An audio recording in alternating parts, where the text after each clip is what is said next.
तो इस सीरीज की शुरुआत होती है हमारे हीरो चियोन वैंग के भागने से, जो जंगल में एक डेड बॉडी को अपने कंधे के ऊपर उठाकर भाग रहा होता है और कुछ लोग उसका पीछा कर रहे होते हैं और चिल्ला चिल्ला कर कह रहे होते हैं चियोन वैंग रुक जाओ, ऐसा मत करो। जबकि चियोन वैंग कहता है कमीनों में जहां पर क्यों रुकूंगा, फाइनली मैं जहां पर से भागा हूं तो मैं जहां पर बिल्कुल भी नहीं रुकने वाला। तो वो उसके ऊपर तीरों से अटैक करते हैं। तो उसने अपने कंधे के ऊपर डेड बॉडी को इसलिए उठाकर रखा होता है ताकि वो तीर उस डेड बॉडी में लगे और वो अपने आप को बचा सके। तो उसके पीछे जो लोग लगे होते हैं वो लोग उसके अपने ही साथी होते हैं और उसे कह रहे होते हैं चियोन वैंग रुक जाओ, ऐसा मत करो, यहाँ से भागकर मत जाओ। उनमें से एक बुड्ढा एल्डर कहता है कि इस कमीने ने यहाँ पर पूरी जेल को आग लगा दी ताकि वहां से भाग सके। दूसरा कहता है कि पागल हो गया है, ये यहाँ से भागकर नहीं जा पाएगा, इससे पता है ताइहो इसे नहीं छोड़ेगा, लेकिन फिर भी ये भागकर जा रहा है। तो चियोन वैंग एक पेड़ के पीछे छुपता है और उनसे कहता है तुम सभी बेवकूफों कर क्या रहे हो, तुम लोग भी मेरी तरह ही यहाँ पर फंसे हुए हो, तुम लोग भी चाहो तो मेरे साथ यहाँ पर से भागकर जा सकते हो, फिर तुम लोग यहाँ पर मुझे क्यों मारना चाहते हो। तो वो एल्डर से कहते हैं अपनी बकवास बंद करो, हम लोग चाहे कहीं पर भी क्यों ना चले जाएं लेकिन हम लोग ताइहो से बचकर नहीं जा सकते, ताइहो हमें ढूंढ निकालेगा और उसके बाद हमें और हमारी फैमिली को भी मार डालेगा।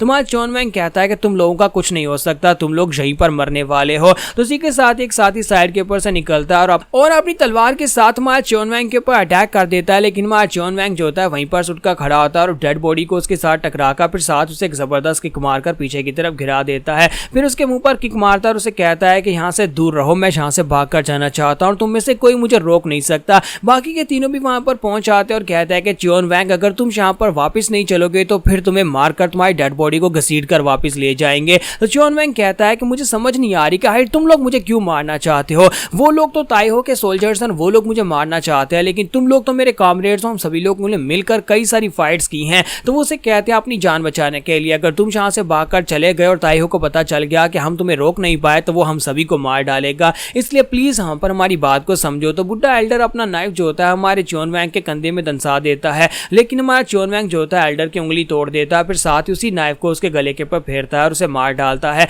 जबकि दूसरा हट्टा कट्टा मोटा बंदा जो होता है उसे वहां पर आगे बढ़ता है, उसके साथ लिपट जाता है, उसे अपने बाजू में लपेट लेता है। तो हमारा चियोन वैंग जो होता है उसकी हालत बुरी हो जाती है क्योंकि उसे पेड़ के साथ टकराता है, लेकिन हमारा चियोन वैंग वहीं पर से अपने बाजू से उसकी गर्दन को मरोड़ देता है, उस मोटे आदमी की गर्दन मरोड़कर उसे वहीं पर मार डालता है। तो इसी के साथ ही हमारा चियोन वैंग कहता है कि प्लीज मुझे माफ कर देना, लेकिन मेरे भागने के लिए तुम सभी लोगों का मरना बहुत ज्यादा जरूरी है। तो वो बुड्ढे एल्डर के मुंह के ऊपर पंचेस मार रहा था और उसे कहता है कि तुम यहाँ पर मर क्यों नहीं जाते, तुम यहाँ पर मर जाओ तभी मैं यहाँ से भागकर जा पाऊंगा। जबकि एल्डर उसे कहता है कि बच्चे ये बात तुम भी अच्छी तरह से जानते हो कि तुम यहाँ पर से बचकर नहीं जा सकते, आखिर तुम यहाँ पर कहाँ चले जाओगे, तुम किस जगह के ऊपर भागकर चले जाओगे, इस जगह से भागकर जाने का कोई फायदा नहीं है, ताइहो तुम्हें ढूंढ निकालेगा, वो तुम्हें और तुम्हारी फैमिली को भी ढूंढ निकालेगा और उन सभी को भी मार डालेगा। तुम अपनी फैमिली के पास वापस जाना चाहते हो लेकिन तुम अपनी फैमिली के पास नहीं जा पाओगे और अभी तक तो तुम्हारी फैमिली मर चुकी होगी। इसी के साथ ही वो बुड्ढा एल्डर जो होता है खुद ही वहां पर मर जाता है। हमारा चियोन वैंग कहता है कि लेकिन मैं तो यहाँ पर से निकल कर रहूंगा।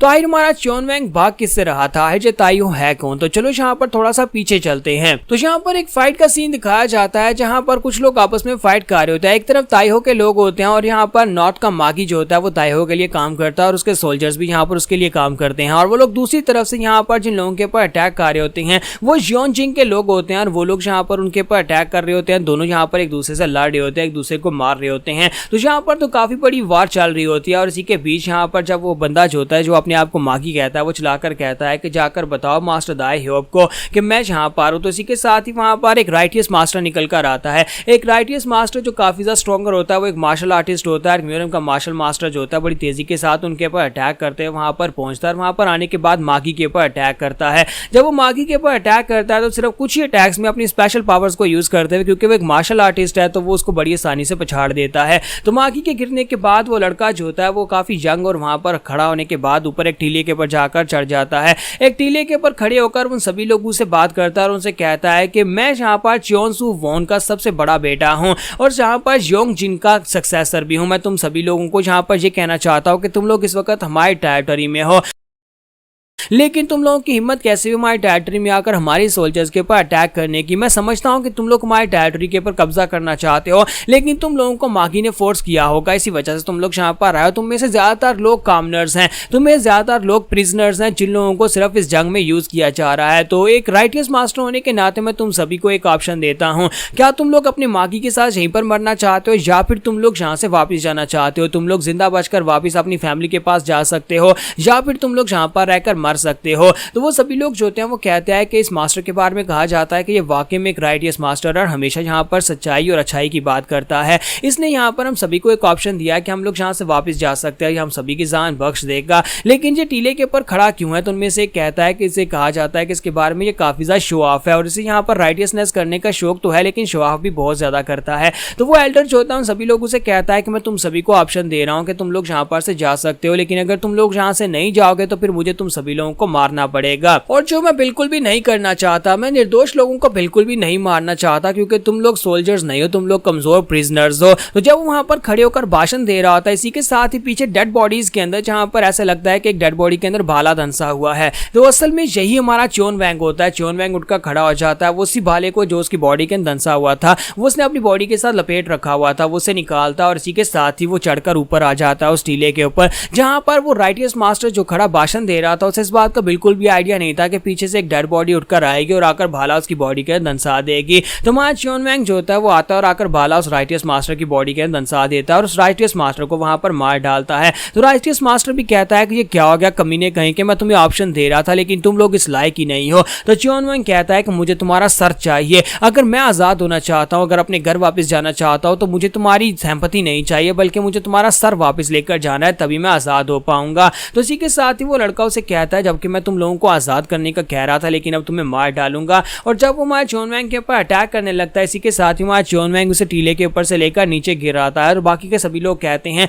कि च्योन वैंग ने वाकई में कर दिखाया, च्योन वैंग ने जहां पर उस राइटियस मास्टर को मार दिया है, अब बाकी का काम हमारा है, इनकी फोर्सेस को मार डालो और हम लोगों को जहां पर ताइहो से इनाम मिलेगा। हमारा च्योन वैंग जो होता है एक बारबेरियन की तरह वहां पर उसे नीचे गिराता है और उसके गिरने के बाद अभी वो बेचारा जिंदा ही होता है। राइटियस मास्टर आखिरी सांसें ले रहा होता है कि च्योन वैंग जो होता है एक पत्थर उठाता है और उसे कहता है प्लीज मुझे माफ कर देना, लेकिन अगर मुझे अपनी फैमिली के पास जाना है, अगर मुझे ताइहो से आजाद होना है तो फिर मुझे तुम्हें मारकर तुम्हारा सर उसके पास लेकर जाना होगा। तो हमारा च्योन वैंग जो होता है वहां पर उसको मार डालता है। उसके मरने के बाद वो कहता है कि मॉम डैड, मेरी बहन च्योन सियोंग, मैं जल्दी ही तुम लोगों से मिलने के लिए आने वाला हूँ क्योंकि ताइहो ने कहा था कि ये आखिरी मिशन है, अगर मैंने ये काम पूरा कर दिया तो वो मुझे आजाद कर देगा, मैं बहुत ही जल्दी तुम्हारे पास आने वाला हूँ। तो यहीं पर से नेक्स्ट सीन में हैंगू आर्मी सेक्टर बैरिक्स का दिखाया जाता है जहां पर हमारा च्योन वैंग जो होता है वो बैठा होता है, उसे खाना दिया गया होता है, तो सभी लोग वहां पर उसकी रिस्पेक्ट कर रहे होता है क्योंकि उसने यहाँ पर उस राइटियस मास्टर को मारा है। तो इसी के साथ ही हमारा ताइहो वहां पर आता है और उसे कहता है कि लड़के मुझे लगा ही था कि अगर मैं तुम्हें ये काम सौंपूंगा कि तुम यहाँ पर ये काम को बहुत ही बाखूबी करोगे